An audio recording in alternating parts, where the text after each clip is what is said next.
Wow! Gaano ba kayo kalapit mag-usap pati yung amoy niya kumapit na sa'yo? Ma, baby. Joy, nag-usap lang talaga kami. Oh, uwi ka pa.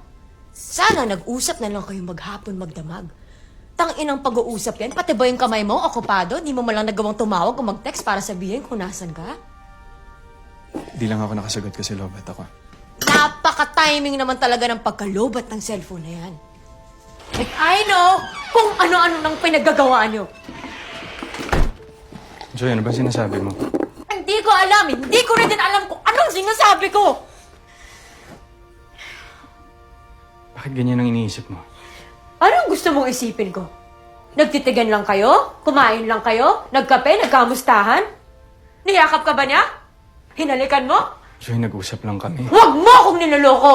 Kita niloloko. Nagawa mo noon, maggagawa mo ulit ngayon.